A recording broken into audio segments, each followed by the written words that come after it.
What up, Fight World? It's your boy Ego, and I'm back with some more boxing. Make sure you guys smash the like button.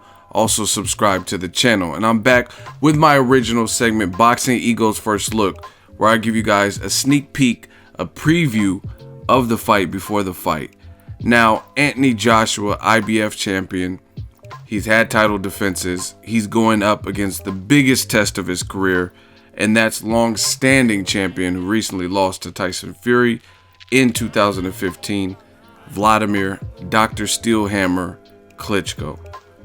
Now, for a while, the heavyweight division lay dormant, and it was really just the Klitschkos, Vitaly and Vladimir, who were running the show. And everybody, including David Haye, Cannon Briggs, let's go champ, all these different people at different times, Tony Thompson, Manuel Charr, Alexander Povetkin, all these different heavyweights who were making noise, Kubrat Pulev, they all stepped to the Klitschkos, and one by one, they all end up losing. And it became an issue where even guys like Tony Thompson, he fought Klitschko more than once, and he lost both of them. So it became kind of boring because no one could beat the Klitschkos. And in recent memory, we've seen a changing of the guard. Tyson Fury shocked the world, shook the game up by beating Vladimir Klitschko. Obviously, Vitaly's retired. Klitschko got beat by Tyson Fury. It wasn't the most sensational fight or anything like that, but he did what he had to do. He used his size, his movement, and his boxing ability to throw Klitschko off, and Klitschko looked kind of off-put with the movement and finally being in there with somebody who was bigger than him, taller than him. He couldn't just lean on him, use his weight, clinch when he wanted to, because he was in there with a fellow big man. And to me, it was a pretty embarrassing performance for Klitschko. This is a guy who hadn't lost in nearly a decade, and he put up a dud. And it wasn't until the later rounds, maybe 11th, 12th round, where it looked like he started to go for broke a little bit, and he lost his belts. Then Tyson Fury loses his belts, all that hard work down the drain, because he felt ostracized after beating Klitschko, and he felt there was some crusade against him or some witch hunt, and people were out to get him. He spiraled downward into some kind of depression. They were scheduled to have a rematch, and that rematch was halted when it was revealed that Tyson Fury had failed a drug test, and he had cocaine present in his system. And then he failed a following drug test just to confirm it, and he chose to give up his belts. The belts became free. Now you see champions like Joseph Parker got one of his old belts, and enter Joshua Klitschko. This is a good fight, man. This is a fight that I think it really could help the heavyweight division, and it's an interesting style matchup. You got, in comes Anthony Joshua, undefeated powerhouse. He's knocking everybody out. Every single opponent that he's faced, he's knocked out. Every one of them, right? Some guys, for a minute, he was fighting multiple undefeated fighters, from Gary Cornish to Dillian White to Dominique Brazil, also Charles Martin, and he stopped them all, right? He looks to be the goods. He's making noise. He's generating interest. Fans are showing up to see him, paying to see him. He looks the part. That's also important too, because as a heavyweight, not always, but when you look the part, it's like icing on the cake. It makes you that much more dominant. I feel like Mike Tyson looked in his prime. He looked like a scary dude, 20-inch neck, looked like he didn't fuck around. You know what I mean? And Anthony Joshua, he's a big, husky, diesel dude, looks like an action figure or something. Pause. And he's doing what he's supposed to be doing. But in comes Klitschko. Klitschko is at almost a crossroads in his career. He lost for the first time. He has losses before Tyson Fury, but he lost for the first time in a long time. Lost all his belts. He's been on a long layoff. Thought he was going to fight Tyson Fury and get his revenge, or a chance to avenge his loss, and that didn't happen. Now he's on a long layoff, and he's going in against this guy who's looking like a monster, stopping everybody in Anthony Joshua. So it's an interesting fight. And then for Klitschko's part, you got to say that Joshua has clearly never fought anyone the caliber of a Vladimir Klitschko. I mean, none of them.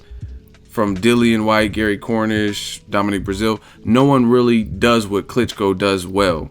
Klitschko is a big man. I've seen the face-off with Anthony Joshua and Klitschko, and they look to be about the same size. They're both big. They're both 242 to 260 plus pounds. Just depends on when you catch them.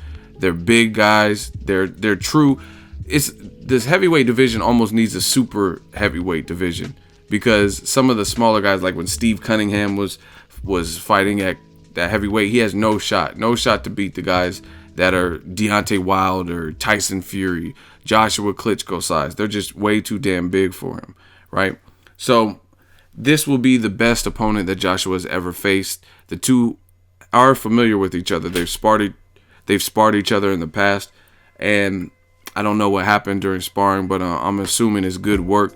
Klitschko was raving about Joshua. He had good things to say about Joshua after the sparring. But this is the thing. I know a lot of fighters, and oftentimes, not all the time, but if a person is sparring someone that's in or around their division and they're pros, subconsciously or consciously, a lot of times these fighters are sizing that person up for the day that they may have to face them. So sparring with someone frequently or a couple times, it could be good or bad if you have to meet somewhere down the line, if you guys cross paths as professionals, because they may know little things about you. Other people haven't necessarily gotten the rounds in with you. You know what I mean? It just depends on each independent sparring session, but there's little quirks and things that people pick up from being familiar with the fighter. For example, Juan Manuel Marquez, he had 3 previous tries at Pacquiao, never knocked him down, never knocked him out, and in the fourth opportunity, he got hurt. He hurt Pacquiao, and he was able to close the show and knock Pacquiao out. And I seen an interview with Marquez, and he basically was documenting the knockout, watching it, and documenting it on HBO. And he said he was able to do that because he knew a sudden movement that Pacquiao would make, and he kind of memorized Pacquiao's feints. When he does this, he's going to do this next, and then reach in. And that's when I caught him with the right that put him to sleep. So that's the type of stuff that people look for in sparring. They size you up. They kind of measure you up. They try to remember, jog their memory, like, oh, he was vulnerable to this. He didn't like when I went to the body, stuff like that. So the fact that these two have sparred before makes the fight more interesting to me as well, as opposed to them never facing each other. And sparring, you know what I mean? At the end of the day, Joshua wasn't a champion when he was sparring Klitschko. So that's something Klitschko has to deal with, a newfound confidence. For example, David Price is raving, and anyone who's listening, he's telling them how he allegedly knocked out Anthony Joshua in sparring. Dillian Whyte beat Anthony Joshua in the amateurs, knocked him down. But as pros, Joshua had developed, and he ended up stopping Dillian Whyte. It was a competitive fight. Dillian Whyte rocked him in the second round, I believe it was. But nonetheless, Dillian Whyte still took his first pro loss to Anthony Joshua, and that wasn't the case in the amateur. So there's a lot of variables, and it's just an interesting fight. I want to see how Joshua deals with somebody as good as Klitschko. Klitschko has a really good jab. I don't know if Klitschko is going to be able to clinch like he does with some of the shorter guys, Alex Lepai and Alexander Povetkin and those type of guys, because Joshua looks too big and too strong for him to constantly be doing that. But I want to see how he deals with the jab, and overall it's just a great fight. This is a fight that Showtime's picking up. It's also going to do numbers in the UK. Obviously it'll be a pay-per-view there, and this is the fight that is set to beat the record of attendance for Anthony Joshua. Klitschko will break the record. Eddie Hearn is confident of this, that is going to break the record for Carl Froch versus George Groves Part 2. The rematch of Froch Groves 2 did a record-setting 80,000 seats. Eddie Hearn is confident that Klitschko versus Joshua will do 90,000, and I guess they're configuring the Wembley Arena in London to hold and host 90,000 people. And I used to live in England. The UK, they're loyal. And if you've seen any of their recent crowds from Kell Brook versus Triple G. They were booing Triple G, and Triple G is pretty popular in the States. You look at Scott Quigg versus Carl Frampton. So much energy. The first couple rounds were slow and nobody booed.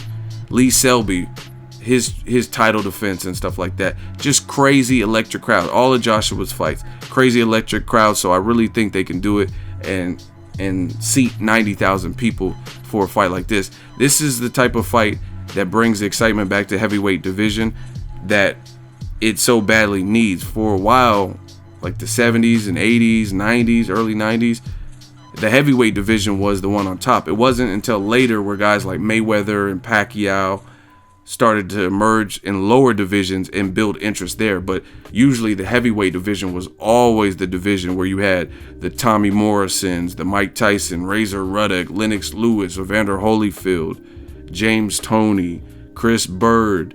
You had all the guys, Roy Jones for that fight when he went up for John Ruiz.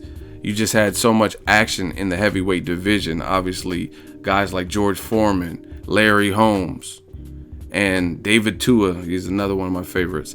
So this is the type of stuff to help shape the division and also bring the excitement back to the division. So I'm looking forward to it. I think it'll be a blockbuster of an event, and I don't really see how it won't live up to expectations, especially with the two fighting styles. Anthony Joshua is on record. He said that Klitschko doesn't have the most exciting style. It's kind of boring, but it's effective, and he knows what he's doing in there. Anthony Joshua is an exciting fighter, but he's going to have to be smart because he's going in there with a veteran, and a veteran's something to prove. Klitschko just lost his last fight to Tyson Fury, and I'm sure if he can help it, he doesn't want to take two back-to-back losses, especially a stoppage loss, because Joshua stopped all his last opponents. So if Joshua wins by stoppage, then you might see Klitschko, who's 40 plus, looking at retirement. And I'm sure he doesn't want to go down that route if possible. Now let's take a look at the tail of the tape. Anthony Joshua has a perfect, unblemished record. All knockouts. He has a record of 18-0. Vladimir Klitschko, being a veteran, he has a record of 64 wins with 4 losses. Age, this is a very important factor. Anthony Joshua is only 27 years old compared to Klitschko's 40 years old. So will it be the young up-and-comer, or will it be the old dog showing you some of his tricks? Now, they're both listed at 6 foot 6 inches tall. So the height's even. It's heavyweight.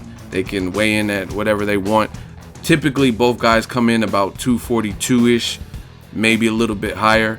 I don't know what they'll do. I don't know what the game plan is, but I don't see either guy really want to put on too much more muscle mass than that, because they have to go 12 full championship rounds as all the belts are on the line. The WBA, the IBO, Joshua is defending his IBF belt, so they probably want to stay light and agile and be able to go the full 12 without fatiguing or slowing down a step. Joshua's pretty explosive, and Klitschko, with his age, he has to pace himself. Now, this is the great thing that I keep telling you guys every time I do these first looks. You look at the stats and look how close everything is. The biggest difference is the age and the records. Obviously, Klitschko is older and he has a lot more fights, a lot more pro level fights than Anthony Joshua, but Joshua is a gold medalist. But you look at the reach, Joshua has a reach of 82 inches and Klitschko has a reach of 81 inches. You couldn't really ask for a better heavyweight matchup than right now. I actually like this better personally than Tyson Fury versus Klitschko Part 2 based on the first one. I already got to see it once. In addition, it wasn't the most exciting fight to me. This is an exciting fight because you can't count Klitschko out. I think there's a lot of people who are writing him off looking at Joshua's knockout ratio. I don't think Joshua's even underestimating Klitschko like that. You cannot overlook him. Like, I seen guys who were supposed to, like Alexander Povetkin, he had knocked out Hassan Rahman, and he was looking like the one to beat. He was looking real good, and he was getting a lot of praise, has power, and he was undefeated. He stepped in there with Klitschko. It's just, he couldn't handle him. He couldn't handle what he offered. Same thing with Kubrat Pulev. People said he can do it, and that was one of Klitschko's better performances in recent memory. Now, I know Joshua is a different puzzle than some of those other guys, especially with his size and his power, but nonetheless, this is a great fight for the heavyweight division, It'll help shape future fights. Tyson Fury will probably return this year. Deontay Wilder has a tune-up style fight with Andre Jaworski, and he's healing his hand, but I would love to see Deontay Wilder fight the winner of this fight, Luis King Kong Ortiz. It's just a lot of great options. Let me know what you guys think. Drop your fight predictions below. Who wins this fight? Do you think this will surpass George Groves versus Carl Froch Part 2? Are you going to the fight if you're in the UK? Drop all that good stuff in the comment section. Make sure you share the video, like the video as always.